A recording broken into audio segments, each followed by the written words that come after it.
We're recording. Is it hard to take me seriously right now because I have a t-shirt on my head? No. Okay. I wasn't gonna mention it. It's just that I didn't want to blow dry my hair because it's not. I need to do like a hot oil treatment or something. Ooh. Because my hair is just not in a good place right now. I don't know what it's like to have problem hair. I mean, my hair is just flat and thin, and that's its own problem. But, yeah, it doesn't get, doesn't do anything. Just that's the problem. It doesn't do anything. Mine is curly and frizzy and thin. So that's fun to manage. I don't know how.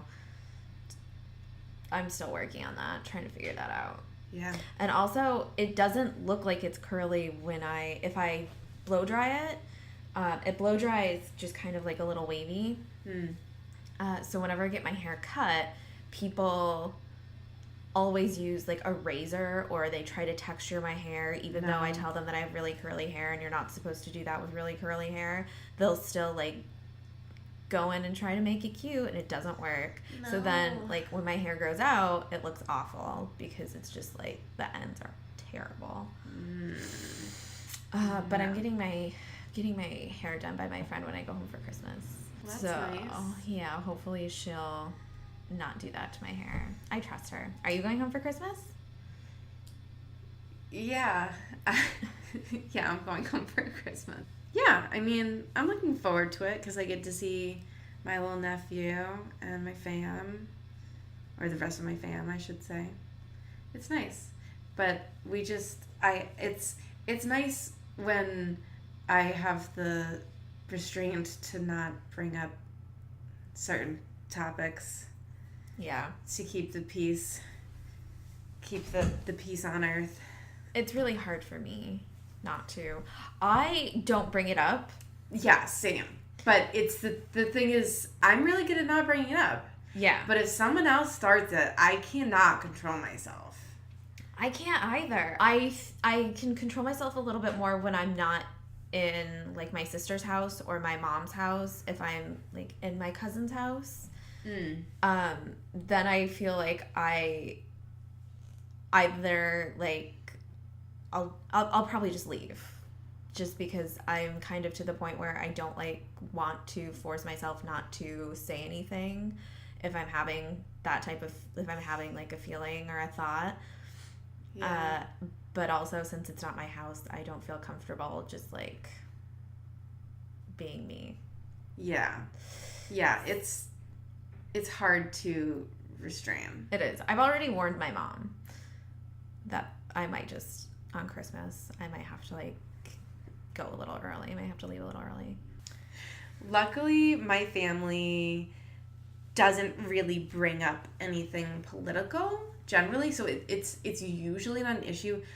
But given how everything has become so political, yeah, in the past year and a half, and especially right now with all of the sexual assessment. Yes. That's a combination of assault and harassment. Yeah. Which was just my word jumble. With all of that being so in the forefront of the news and everything that's going on, it doesn't feel as political anymore. Yeah. And I'm actually afraid that stuff is more likely to come up. And especially if I'm spending time with, during the holidays with my extended family, so like my brother's wife's family. Yeah.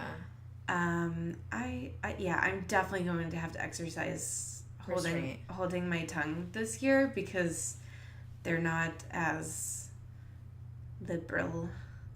Yeah, there's like, thankfully. Maybe liberal is not the right word. I don't know. Progressive? I don't know. Progressive. I think progressive is a good word to use. Thankfully, not thankfully, but the people that I will be spending time with are like mostly my family. but there's just that one person that's also, like, not my family, but will be there. And just, like, that one person who I know will just say something, and it'll be really hard for me to hold my tongue. But also, my mom and I get into arguments about this because like I said, like everybody knows, I have a hard time just keeping quiet, and especially now. And I kind of made a promise to myself that I wouldn't accept, like, I wouldn't tolerate certain ideas or opinions. I think my problem is I want to be like that, but it can be hard for me in certain situations to control myself and not become emotional. And when I become emotional, it's just like it's pointless because I'm not going to get through to the other person. I just because they feel bombarded with my emotions. Yeah. Which, I mean, is probably sexist in some way if we could dissect that. But I think it is. I mean, we don't have to dissect it. I think it is. Yeah. So sometimes it's not worth it because I know that I'm not going to be doing any good. Yeah.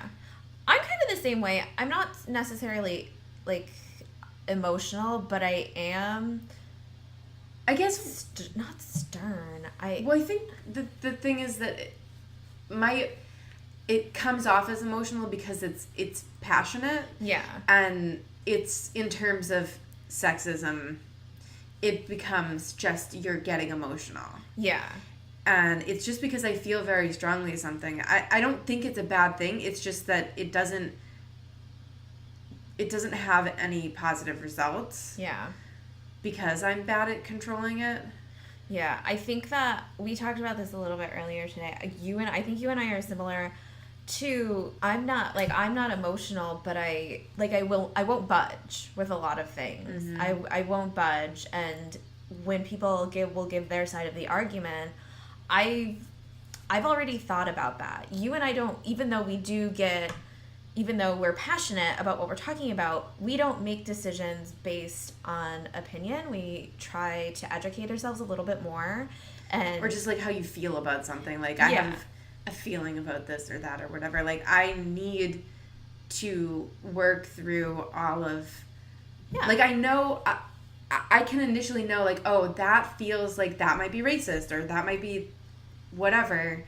But it's not enough to just have a feeling about something. You have to actually back up why you feel that way. Like, you can't just be like, ooh, that feels icky and I don't know why. So for me, it's like, once I have that feeling, like, okay, I need to, like, figure out why I feel this way so that in the future, when this comes up, I have the ammo to take it on. Yeah. And I just, like, I want to make sure that I'm on the right side. Mm-hmm. I never want to just form an opinion based on a feeling and then later on realize that, like, I didn't do my research and I was wrong. I don't necessarily think that a lot of people do that, especially right now. I think it's just everybody's reacting. Or just to form an opinion on your personal experience. That's, guess what? That's not enough. Yeah, it's not enough. Yeah, it's just not. Because you can't have all experiences. Yeah, exactly. All the types of people that are in the world. You can't. You can't. You can just have a feeling on it. And so, like, you and I, we're passionate, but we're also educated on it, and we don't just form these opinions based on feeling. Mm-hmm. And I think that's another reason why it's so difficult for us to get a point across, because we're coming from a very different place than the other person. Oh my God. Yeah, it's really difficult to argue with someone that hasn't done any sort of research and they're just, like, reacting on emotions or their personal experience. Like, I don't care about your personal anecdotes. I don't care about your opinion. It doesn't apply to this argument. It doesn't. And it's always followed up with, well, that's just my opinion. Oh my God. I'm allowed to have an opinion because I'm an American. Yes, like, technically that is correct, but your opinion is still wrong. It's just an opinion. It doesn't mean you're right. The reason why I started talking about this with you earlier was a person that we know, his name's John Erickson. I don't know if he listens, but We met him when we did the vagina monologues. Oh, yeah. The Hollywood Now. Yeah, a Hollywood Now. National Organization for Women. Yeah. I don't know if he's still doing work with them. I know that he does, like, things with them, but I don't know if he's still part of the organization because I think he got a new job. But he posted an article that he had written about an experience that he had with a family member where in the beginning of the year he shared an article on Facebook, like a lot of people do, where you read something and you share it. And his family, his godparents, who he was really close with and, you know, had different opinions about the election, but he was kind of like holding back with them because, you know, he's close with them, and this election was weird for families that were torn, and you have to decide how you're going to protect your relationships and what relationships you need protecting and how to do that. And so that was just one of them. But his godparents thought that he had written the article, and they got very upset with him, and he hasn't spoken to them since for like a year. And just really unfortunate. And I'm lucky that hasn't happened to me or anything like that. But that's why I have Facebook privacy settings. I don't. I guess there's nobody from my family that I would be I mean, obviously, like, my mom and my sister, and, like, there are a few cousins that I'm really close with, but we all sort of, like, share the same opinion, so I don't feel that would happen. Yeah. But I guess for extended family, there's nobody that, like, I would be super heartbroken if... Well, it's one thing, because I think that there would be some disagreements or whatever. Like, there's that. Yeah. But also on the other side, the reason why I have settings, I have a friend group. Like, you know how you can sort your list? Oh, you sort your friends in lists. I have a list that's called adults. I should actually change it to real adults. It's all the people that I just don't want to see most of my posts, and I hide them for almost everything that I post except like photos of events and stuff like that. A big part of the reason is not necessarily what will happen, that they might get upset or whatever. It's that I don't want to do the work in trying to explain my side to them. That makes sense, yeah. Which is a good transition to leading into what we're talking about today, which is emotional work, emotional labor, and the mental load, which, believe it or not, are all different things. All of them, all different things. And we're going to break that down today. You've probably experienced all of them. Yeah. Because it does get confusing with the terms that are similar, and actually, I just realized before we started recording. Right before we recorded this, we had to do a little searching. That there was some things we need to be a little bit more clear on. So it's also much important that you get the term right, but I mean, I guess it is important, but these things are all interconnected with each other, and what connects them is that they're all invisible work done primarily by women. They can be done by men, but we're talking about women today. Yeah. Mostly we're talking about women most of the time. Yeah, well, that's what we do. Yeah, that's what this is. SheSplain. Speaking of. That's who we are. The name of the podcast. I'm Bree. I'm TL. We're talking today. We're doing the work for you. Yeah.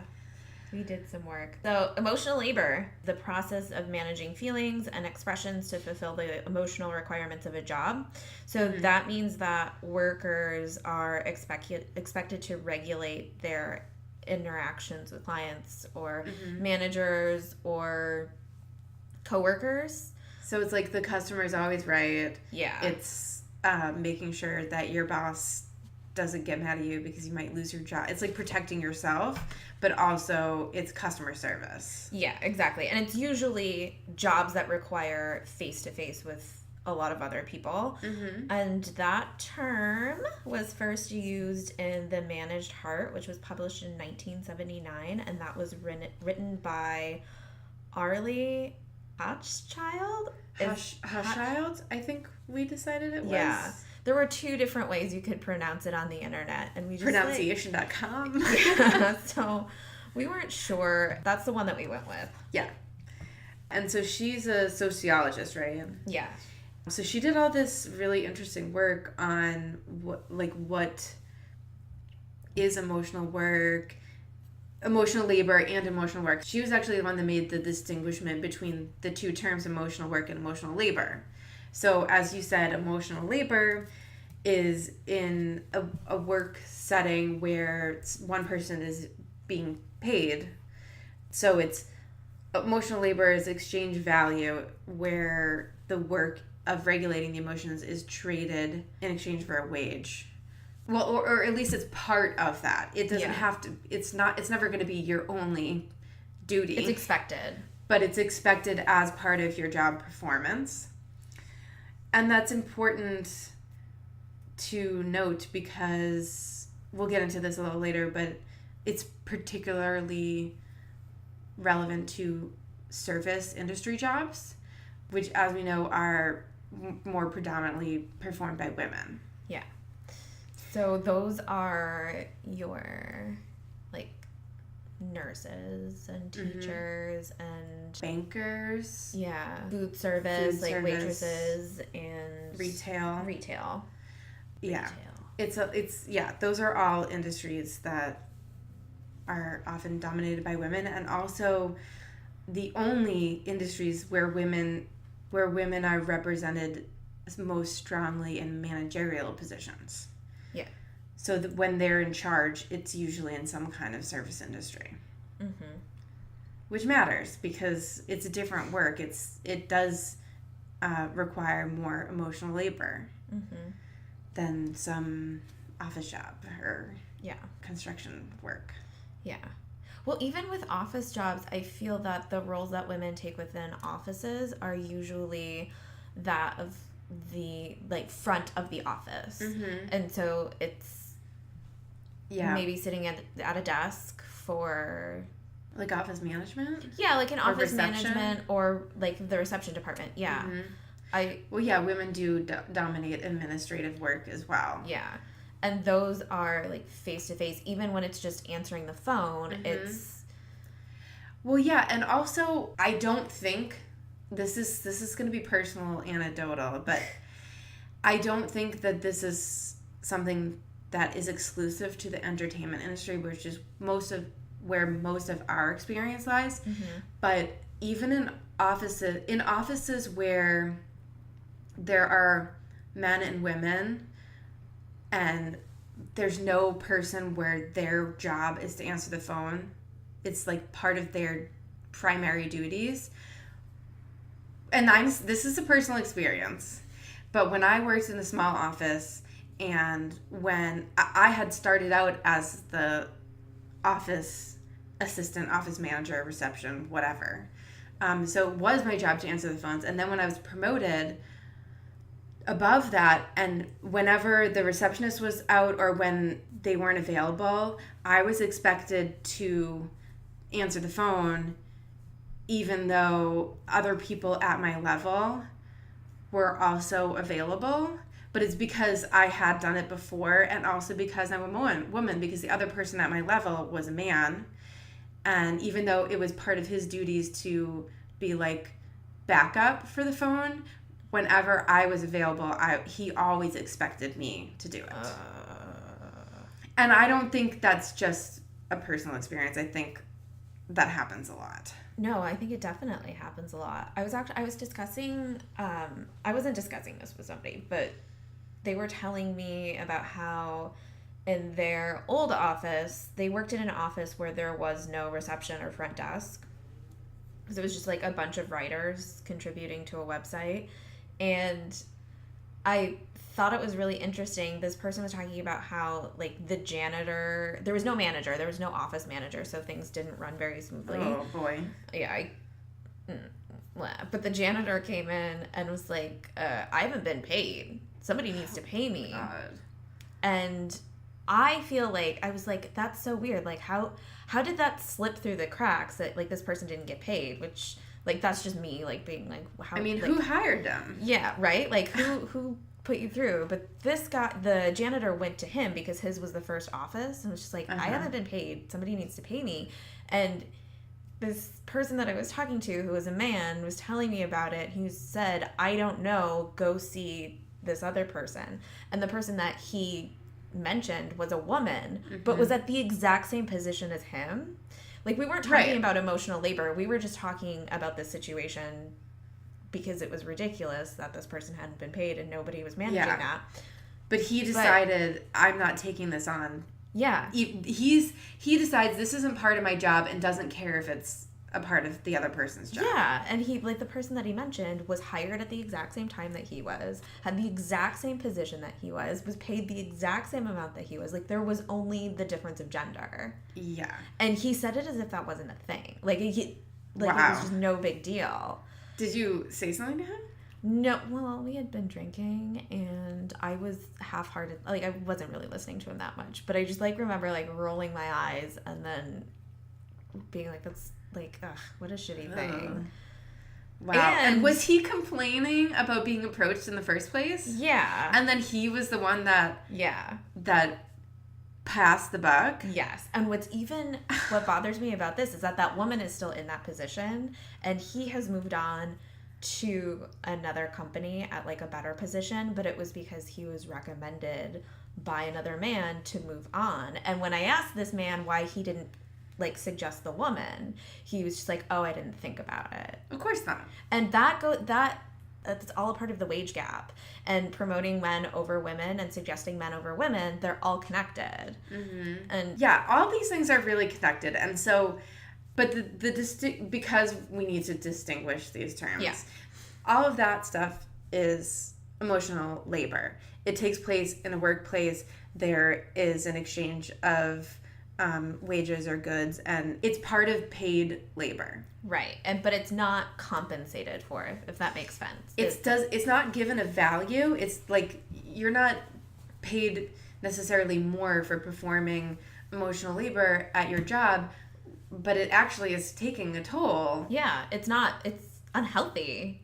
Right. And a lot of times, as we will continue to discuss, anything that is invisible work done by women, child rearing or managing the household or maintaining friendships and family relationships, like as simple as making sure there's a card or birthday present for Christmas presents. We'll talk about that. Yeah, we'll talk about that. We'll talk about it. We'll talk about it. All of those things are invisible work, and because they're primarily done by women, they are not valued. Yeah. I mean, you can't necessarily say which causes the other, but there's an obvious correlation between these things being invisible, unacknowledged, done by women, and just underappreciated. Yeah. Mm-hmm. Underappreciated. And that's a big part of it, is that it is underappreciated, and they are generally roles that don't get paid. They're not compensated for what they're doing, and so you get paid a lot less.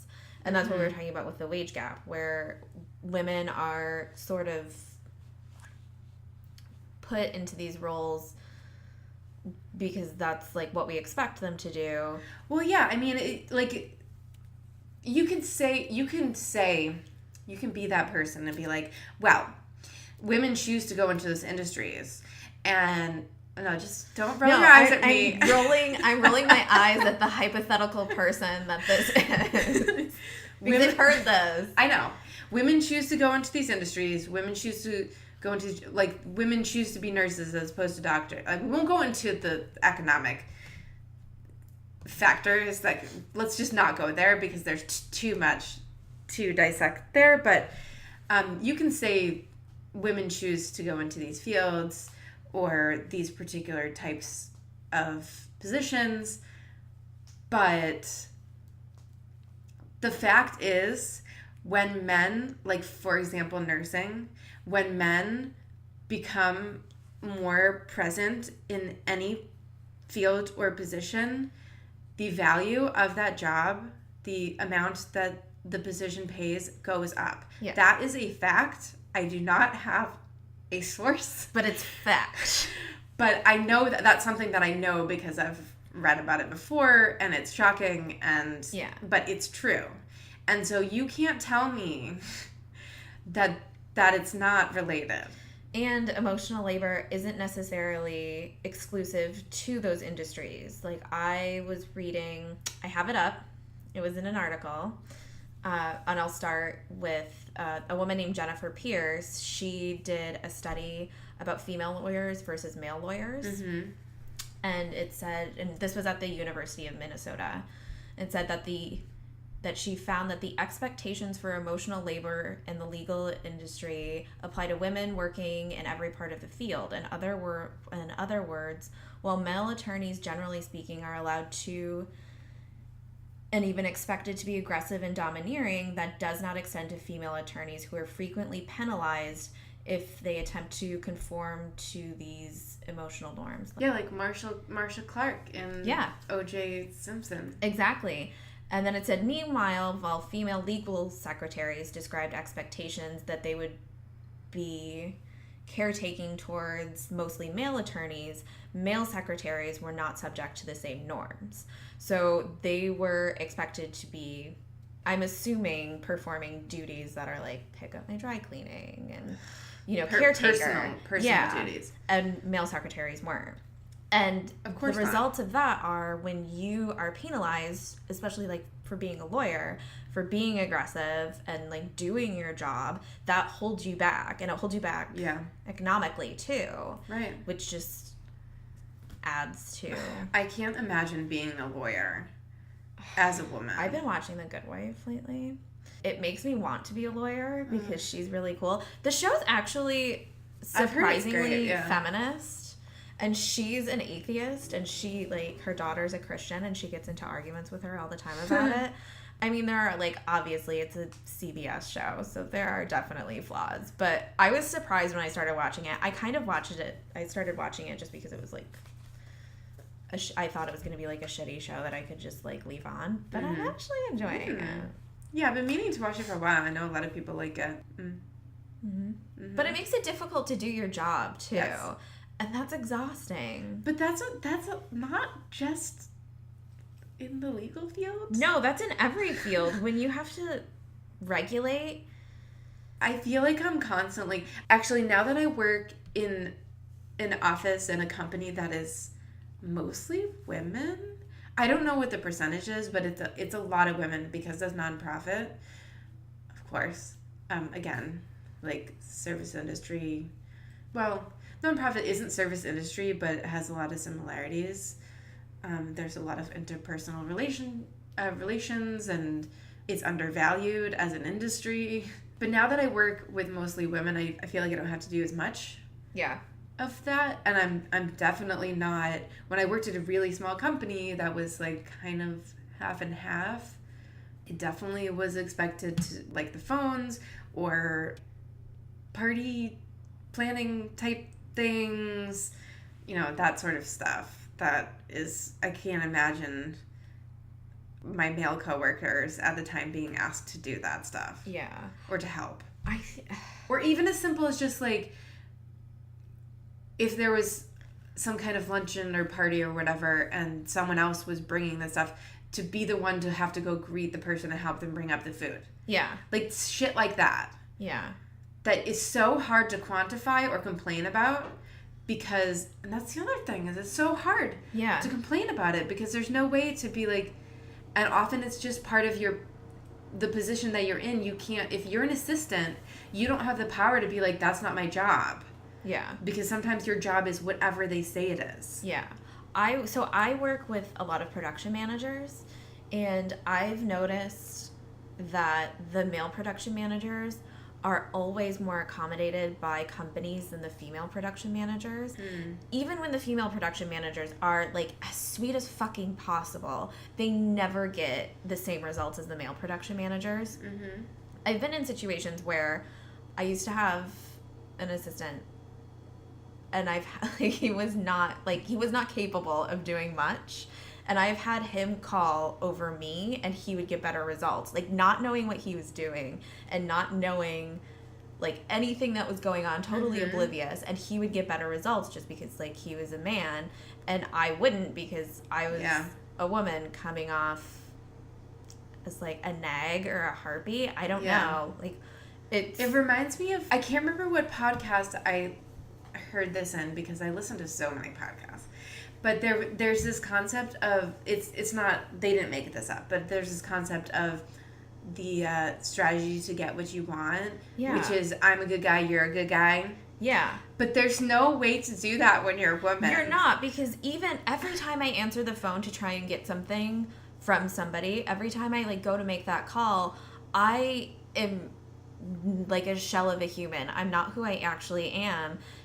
And that, like, I have to be, like, so nice and you're already so starting sweet. at, like, a -3. Exactly. And if just, like, not being able to just, like, pick up the phone and have a normal conversation, like, oh, hey, this is what's happening. I have to be, like, super cute and, like, fun. And even sometimes that doesn't work. But just, like, having to change that for something so trivial when my assistant doesn't have to do that. Like, he can just call and it's fine. I think that was a good time to talk about that email like a CEO thing. Yeah. Oh, yeah. Okay. Yes. Let's talk about because that. I think that's part of it. Is there somebody wrote this article about trying out emailing like a CEO, which is basically just straight to the point, no pleasantries. I think kind of just downright rude oftentimes. Yeah, I don't like it. I don't talk to people that way. No. And I think that something with with email especially, you can't, that's so easily interpreted into anything. Yeah. And so for me, if I'm emailing somebody, I want them to know exactly what I'm thinking, exactly how I'm saying it. Yeah. Well, when I write an email, I first just write the email. And then I go back and I edit it for tone. Yeah. I think the thing with the CEO emails is that they just do step one. They don't go back and edit for tone because they don't have to. Mm-hmm. And again, most CEOs are men. They've never had to. Most CEOs are white men. Yeah. So when I go back and edit for tone, it's because I know that how I'm perceived as interacting with people is important and can impact not only the status of my job. Yeah. Because if I'm not communicating appropriately for the work environment, that means I'm not doing my job well. Yeah. But also, it also impacts the results that I get. Mm-hmm. So this person, who was a woman, by the way. She was a white woman. Yeah. She was a white woman in a position, like in a job position that allowed her to do this. I don't feel that if you were in any other position you would be able to. No. To suggest that everybody should try that is so irresponsible. It's just not. I don't It's not appropriate. No. No. But again, that step 2 that I have to do in writing my emails. Yeah. That's emotional labor because I'm regulating my tone. I'm trying to manipulate how the other person is going to receive my communication. Yeah. And I don't, not manipulate in a bad way, but sometimes you do have to manipulate people. Yeah. No, you do. And especially in an industry that we work in where everything is just like a facade. Mm-hmm. Everybody is. And it's fake it till you make it, which I hate. I hate that. Yeah, that's a thing that white men say because they can. It works for them. Yeah, like it works. And for women, they haven't had to do that their entire life. Yeah. Fuck them. We do have to talk about race. Yes. Well, besides even just the fact that women of color are more represented in service industries, which we were talking about earlier. Exactly. But also...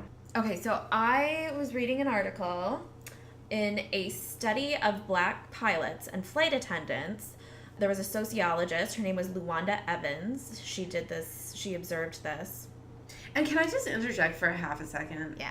I think it's really important that women and women of color and all people of color and all types of people are represented in science and research fields because a white man is not going to do a study like this. No. He's not going to see the value in it. Yeah. Or understand how it could impact how we look at industries and how we can make changes. Exactly. So I just wanted to say that I think that's really important. Yeah. But she observed that there was stressful, near constant emotional labor in response to racist remarks from colleagues and passengers. For instance, one white female passenger approached a black pilot to explain that she was afraid to fly with him because after seeing commercials for the movie Soul Plane, starring Snoop Dogg, she had become convinced that he'd pilot the plane like a marijuana-smoking rapper. What? Yeah. And then there was another passenger in the area who said that N-word better not be flying my plane. Oh my God. When was this study done? I think it was 2010. On top of this, black airline employees report being subjected to extensive questioning by their coworkers to prove their competence, which is what I wanted to talk about mostly, was that I feel like from what I've observed, that happens consistently through a lot of industries. And I mean, like, I don't have any data on that, but yeah, in my opinion, it reminds me of Insecure with Molly, the lawyer, and how she finds out that the white guy makes more than her, and she's more successful in terms of how she performs. Yeah. It's just not that she feels like she's constantly having to prove herself, whereas he just is there. Yeah. And that, all of this, like constantly having to prove yourself and constantly having to monitor yourself is physically bad. It's exhausting. It's exhausting, and it has negative physical, what is that called? Reactions, I guess, to your body. What would you call that? Just effects. Yeah, just, okay, yeah, effects. They're negative physical effects, such as like your heart or your blood pressure, or even just like mental effects. Like it's hard to shut that off at the end of the day. Yeah. It's hard to like come home and still not be regulating like how you're presenting yourself. And then if you're a woman, to go home and then not you've just left your job where you're performing all this emotional labor, then you go home and you're expected to perform emotional work. Yep. And so when we're also talking about service industries, we should also mention tipping culture, which is a culture that we live in. Not all countries do, but here in the U.S., that's a big part of our culture.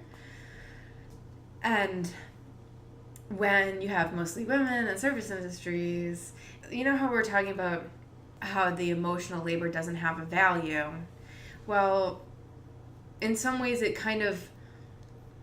does, but it doesn't, there's no standard to that value. Yeah. So like in terms of tipping culture, women are performing these labors, part of it being emotional labor, and they're expected to perform a certain way, and if they don't, it can directly affect their pay. And even if they do, sometimes they're still not compensated for that labor. Sometimes it's just like somebody being shitty. Did you see the article that was going around about how this one couple, they posted on Facebook about how they tip? Oh, and God, I can't wait to hear this. What they do, and they were really fucking proud of this, they put... Do they write on the receipt some bullshit excuse? No. They put... Okay, because I see those sometimes and I want to punch someone. I have done that, but that was only in response to hearing a waitress call me a bitch. Yeah. So if you're going to call me a bitch, I'm not going to tip you. Sure. Like, I'm just not. You need to wait until the person's gone and then you can bitch about them. You can go into the kitchen. Don't call me a bitch to my face. What? Yeah. She called me a bitch while she was, like, standing by me. And I was just like, God. And I wrote it on the receipt because, like, while you are in an emotional labor industry, and I do, like, have sympathy for that, I don't expect to go anywhere and, like, pay for a service and have somebody be that disrespectful. I think that's unacceptable. Anywhere and be, like, no, yeah. And so I wrote it on the receipt so the manager could see it. Yeah. Because they told me that there was no manager when I asked. And I was just like, okay, well, I'm going to write. So that's what I do.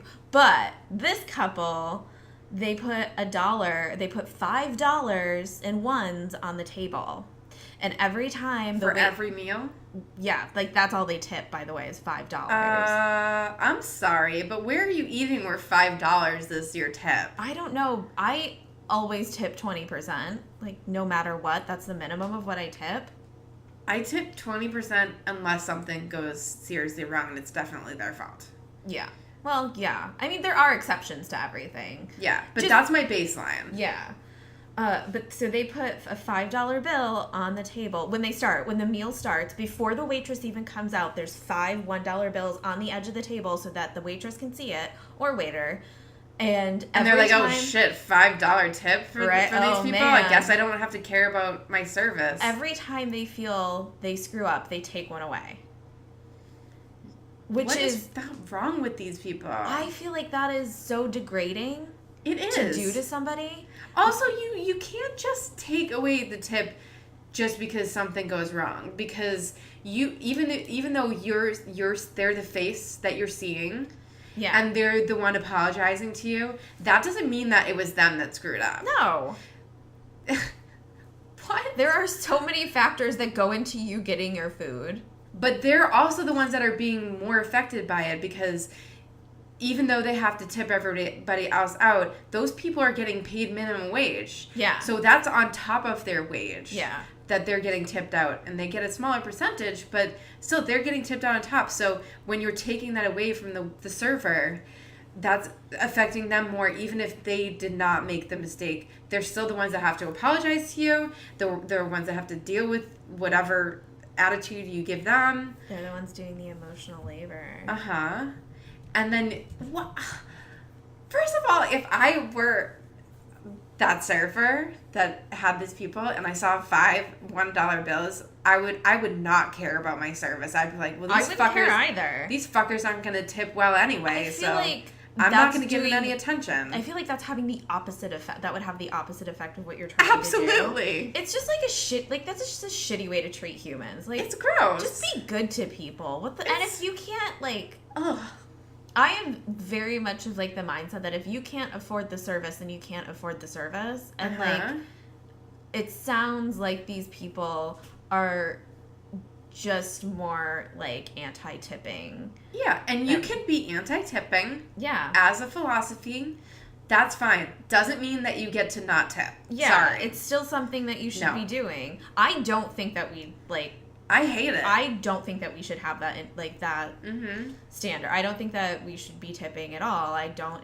Yeah, I loved it when I was in Australia. I was like, this is amazing. No tipping. Like, because the price is what the price is, and you're like, you don't have to factor it in. That they've already done that. Yeah. It's part of the operation costs. And I've heard so many, like, different arguments. My least favorite argument is, well, then they won't feel like they have to perform well as a server. No. I'm just like, that's not true. That's not, you're still working. You're still at a job. You don't get to just decide how you're going to approach it when the rest of the culture does it one way. Exactly. Like, this doesn't work that way. Sorry. That would be like just being like, I don't believe in red lights or stop signs. Yeah. Like, you don't get to just decide that doesn't apply to you. No, I don't like tipping, but I still tip. I think I tip pretty well. Yeah. Like, we had breakfast this morning, and our waitress was basically the only waitress in the entire restaurant. And the place that we went to, we go kind of often, so she recognized us. And when she didn't give us our bill for like a while, so Matt just went inside to pay. And she was really apologetic. I was like, oh my God, I'm so sorry. I'm like the only person here. It's been a really shitty day. I'm sorry. And like, we felt so bad, so we like tipped her extra on top of it. Like, yeah. We didn't get our bill. We were there for like 20 minutes longer than we should have, but we weren't assholes about it. Have some empathy. Yeah. I don't expect people to tip extra, but I'm just saying, like, our service wasn't exactly what we expected it to be, and we didn't take dollars off the table. Go fuck yourself. Like, that is, those people are so fucking privileged. Yeah, exactly. If you're doing that, you're an asshole. Spoiler, they were older white people. Of course they were. Check your privilege. I think they were in some state. Nebraska? I don't know, probably. I don't know why I said Nebraska. Because people are so white in Nebraska. Yeah. So, yeah, don't be those people. Don't do that. It's not fucking cool. It's not cool. And we are going to get into emotional work and the mental load. Super deep into that. And invisible labor and all of that in the next episode. We're going to go deep into it because we both have a lot of things to say. So many feelings about that. So many feelings. Emotions. Emotion. What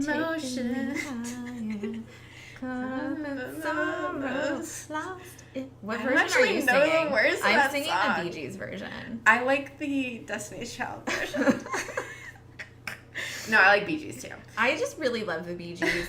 I don't care. Are you really into the disco scene? Yeah. Are you rock or disco? Well, ABBA's disco, so I'm definitely disco. I think I probably would have been a little bit of both. Oh yeah, I think I would have played the scenes. Mm. I would have played the scenes. Mm-hmm. Just Mm-hmm. I was gonna say I prefer the way that like disco looked physically, but I think like around the same time I like the way that like fashion was around the rock industry too. So both were great. Yeah, they were both pretty great. So, like maybe some like mix in the middle, you know? Yeah, I would have just like disco I would have had rock. like one set of friends for disco and then like another set of friends for rock, and that just like that's how I would have lived my life. You don't have to conform to one scene. No. Suck it. All right, so tune in next week to hear us sing more Bee Gees. Yeah, we're gonna do that. And make sure you follow us on the social medias. Oh, and thank you to anybody who donated to our GoFundMe. We're raising money. You can still donate. Yeah, you can donate. We'll probably leave the GoFundMe up until maybe the end of the year. Yeah. So you can definitely still donate. And that's to benefit Casa of Los Angeles. They provide advocates for children in foster care, and so the advocates will, they'll stay in constant communication with the foster children, and they won't represent them in court, but they will go to court with them for their court dates. They will, check up with their school and how they're doing there, because sometimes it's that kind of work is really difficult for foster parents to take on entirely. Right. But also it's just the fact that foster kids sometimes are going from home to home. Exactly. And it's really important for them to have some sort of stable relationship with something connecting them from all the different environments that they go to, because otherwise it's just, well, even so, it's disorienting and it's really, really difficult. Yeah. So to have that one person that is there makes a big difference. It does, and it helps them to not get lost in the system, which is awesome. They're a really great organization. Yes. Also, so Dolly Parton. Oh yeah, so please donate. Dolly would do it. She would. She definitely would. We haven't asked her yet. She would definitely do it. I mean, I'm pretty sure she has her own foundation. She does. She has a great foundation where if you have a child who's under 5 years old, you sign them up, and you give them your address, and she will send you a book a month. Oh yeah, Dolly's Book Club, right? Yeah, it's really that's not what it's called, but maybe it is. I don't know. Maybe. I don't know. Yeah, that's great. Yeah. Dolly's great. I mean, donate to us and then donate to Dolly. Yeah, do both. You can afford it. Do it.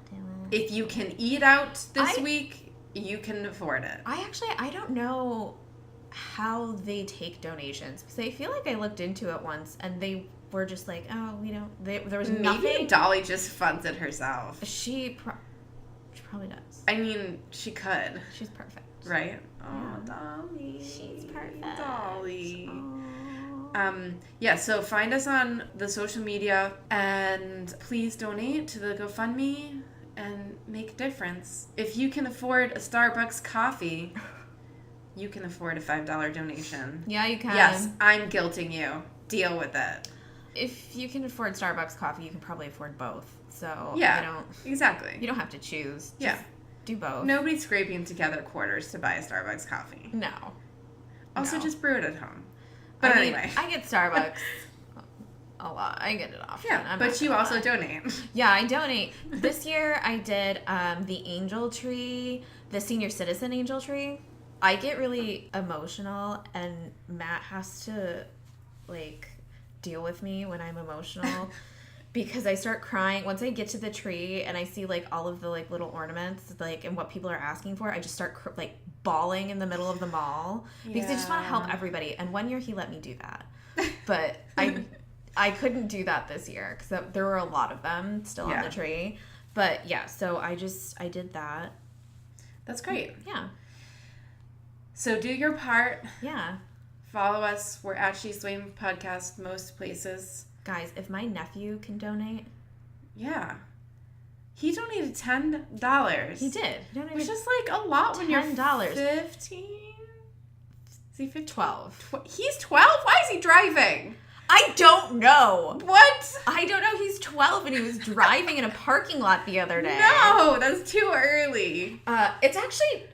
It's not early for people in Michigan. But that's because there's so many like different like farmlands around. Yeah. People drive on farm, whatever. Tractors and stuff. He's not on a farm, so okay. he should not be driving. Wow, okay. Well, anyway, he donated. He donated $10. Yeah, that's pretty great.